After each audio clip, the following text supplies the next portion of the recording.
చుక్కలు చూస్తున్న ఓటర్లు. ఎస్ఐఆర్ 2002 వివరాలు తెలియక తంటాలు. ఎన్యుమరేషన్ పత్రం నింపడంలో అయోమయం. అయితే విషయం ఏంటంటే ఈ ఈ ఈ ఈ వ్యవహారం అంతా, ఈ సర్ అనేది, ఓటర్ల జాబితా సవరణ అనేది పెద్ద ప్రహసనంగా మారిపోయింది. ఇప్పుడు ప్రజలు ఆ ఓటుని నిలుపుకోవడానికి నానా కష్టాలు పడాల్సిన పరిస్థితి వచ్చింది. ప్రూవ్ చేసుకోవాలని నేను ఇక్కడనే పుట్టినా, ఇక్కడనే పెరిగినా, ఇగో మా పేరెంట్స్ ఇక్కడ ఓటేసిర్రు అని ప్రూవ్ చేసుకోవాల్సిన పరిస్థితి వచ్చింది. ఈ సర్ అనేది కొత్తదేం కాదు, ఇప్పుడే వచ్చింది ఏం కాదు. గతంలో కూడా ఎవ్రీ 5 ఇయర్స్కో 3 ఇయర్స్కో 2 ఇయర్స్కో జరుగుతూ వస్తున్నదే.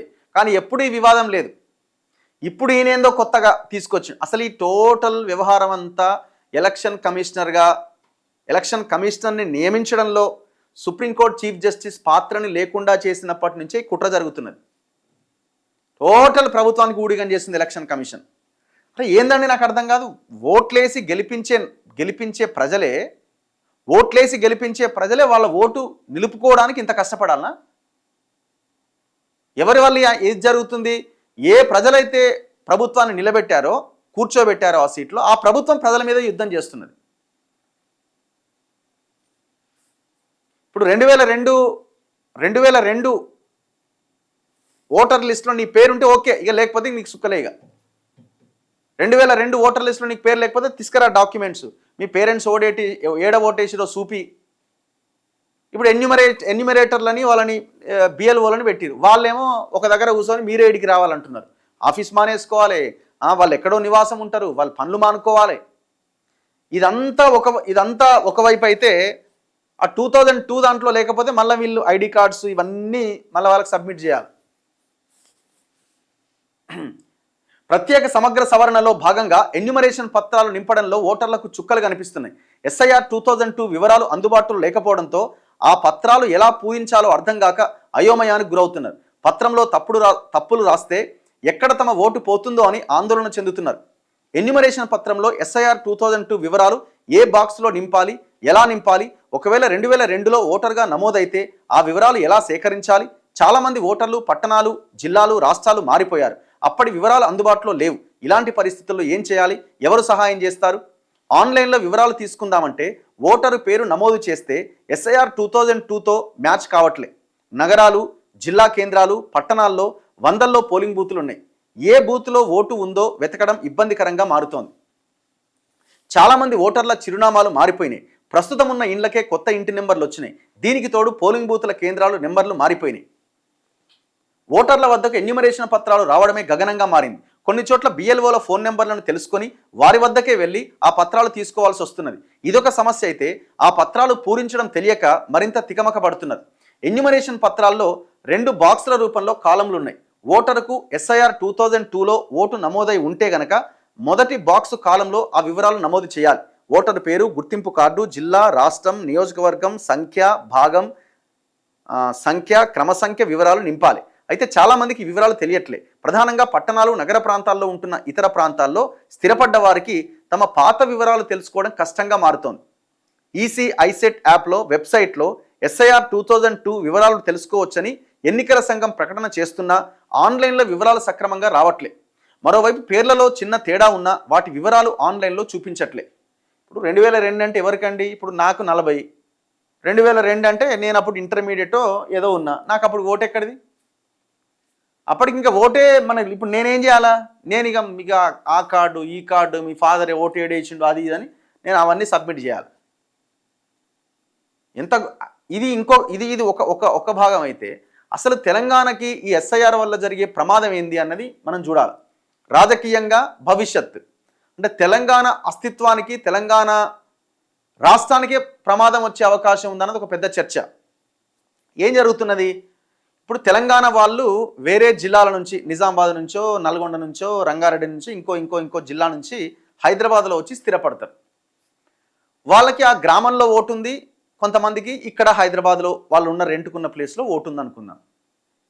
ఇప్పుడు ఈ మ్యాపింగ్ చేసే క్రమంలో ఓటు ఎక్కడ డిసైడ్ చేసుకునే క్రమంలో ఇది ఇంటర్ డిస్ట్రిక్ట్ కదా, అంటే ఈ స్టేట్కి సంబంధించింది. ఈ రాష్ట్రంలో 2 ఓట్లు ఉంటే అది తొలగించేటువంటి ప్రక్రియ అందుబాటులో ఉన్నది, అంటే ప్రాసెస్.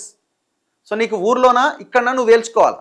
నువ్వు ఎక్కడో ఒక దగ్గర మాత్రమే నమోదు చేసుకోవచ్చు. దానివల్ల చాలామంది సొంత ఊర్లో ఓటుంచుకోవడానికే రెడీ అవుతున్నారు. సో హైదరాబాద్లో ఉన్నట్టు ఓటు పోతుంది, ఆయనకు ఊర్లో ఉంటుంది. ఓకే, ప్రతి ఒక్కరికి ఒకటే ఓటు ఉండాలి, అది ఖచ్చితంగా ఎక్కడో ఒక దగ్గరే ఉండాలి, ఒకటే ఓటు ఉండాలి. ఇది రాజ్యాంగబద్ధంగా చట్టబద్ధంగా ఇది కరెక్ట్. 2 ఓట్లు ఉండడానికి వీల్లేదు. ఓకే, సో ఆయన గ్రామంలో ఉంచుకుంటాడు, హైదరాబాద్ పోతుంది. ఇప్పుడు ఆంధ్ర నుంచి వచ్చిన వాళ్ళు కొంతమంది ఉన్నారు, గుజరాత్ నుంచి వచ్చిన వాళ్ళు ఉన్నారు, రాజస్థాన్ నుంచి వచ్చిన వాళ్ళు ఉన్నారు, ఇంకో రాష్ట్రం నుంచి వచ్చిన వాళ్ళు ఉన్నారు, ఇంకో ప్రాంతం నుంచి వచ్చిన వాళ్ళు ఉన్నారు. మరి ఆ అదర్ స్టేట్స్ నుంచి హైదరాబాద్లో ఉంటున్న వాళ్ళకి అక్కడ ఓటు ఉంది, ఇక్కడ ఓటు ఉంది. మరి ఇప్పుడు ఒకవేళ వేరే స్టేట్ వాళ్ళు ఇక్కడ ఉన్న వాళ్ళకి 2 ఓట్లు ఉన్నప్పుడు, ఎట్లాగైతే తెలంగాణ వాళ్ళది హైదరాబాద్లో ఊర్లో ఉన్న ఓట్లో ఒక ఓటే ఉంచుతున్నారో, వీళ్ళది కూడా ఆ రకంగా చేసే ప్రక్రియ ఉందా అంటే అది ఇబ్బంది అవుతున్నది. సో ప్యూర్లీ తెలంగాణలో ఉన్న వాళ్ళ ఓట్లేమో ఒకటే ఉంటున్నాయి, ఈ ఈ పక్క రాష్ట్రాల నుంచి ఇక్కడ ఉంటున్నటువంటి వాళ్ళ ఓట్ల విషయంలో మాత్రం కొంత గందరగోళం ఏర్పడుతున్నది. మరి వాళ్ళది కూడా ఒకటే ఉండాలి కదా, వాళ్ళకు కూడా చెప్పాలా, ఇక్కడ నుంచుకోండి అక్కడ నుంచుకోండి, ఇక్కడ ఉంచుకోవద్దని ఎవరు అనట్లేదు. అట్లా అనడం కూడా తప్పే అవుతుందేమో. మీరు ఇక్కడే ఓటు కావాలంటే ఇక్కడే ఉంచుకోండి, అక్కడ తీసేయండి, అక్కడే ఉండాలంటే ఇక్కడ తీసేయండి, ఏదో ఒకటి జరగాల. మరి ఇప్పుడు తెలంగాణ వాళ్ళ ఓట్లేమో తీసేస్తున్నారు, ఇక్కడ అక్కడ అని తేల్చుకోమంటున్నారు. మరి వాళ్ళది, ఆంధ్ర వాళ్ళది, మిగతా రాష్ట్రాల నుంచి వచ్చిన వాళ్ళ పరిస్థితి ఏంది? దీనివల్ల వాళ్ళ ఓటు ఇక్కడ కూడా ఉండడం వల్ల ఏమవుతుందంటే, ఇక్కడ మన ఓట్లేమో పోతాయి, వాళ్ళ ఓట్లేమో ఉంటాయి. ఇప్పుడు ఇక్కడ పవన్ కళ్యాణ్, చంద్రబాబు నాయుడు వీళ్ళు తెలంగాణ మీద యుద్ధం చేయడానికి ప్రధాన కారణం కూడా ఇది కూడా ఒక భాగం. వాళ్ళు ఇట్లా రెచ్చగొడతారు, ఇట్లా మన ఓట్లు మనం ఇక్కడ డిసైడ్ చేయడానికి మన ఓట్లు కూడా ఉంటాయి కదా. ఇక్కడ ఇంకొక ప్రమాదం, ఇందులో రేపు నియోజకవర్గాల పెంపు జరుగుతుంది. ఆ నియోజకవర్గాల పెంపు కూడా హైదరాబాద్, రంగారెడ్డి ఈ ఏరియాల్లోనే పెద్ద ఎత్తున సీట్లు పెరిగే అవకాశం ఉన్నది. అంటే పెరిగే మెజారిటీ సీట్లు ఇక్కడ పెరిగే అవకాశం ఉన్నది. మరి ఇక్కడ ఓటర్లుగా వాళ్ళ డబుల్ ఓట్స్ ఉంటే, ఓటర్గా ఇక్కడ గవర్నమెంట్స్ని డిసైడ్ చేసేది ఎవరు? వాళ్ళే డిసైడ్ చేస్తారు కదా, మనం ఎట్లా డిసైడ్ చేయగలుగుతాం అప్పుడు?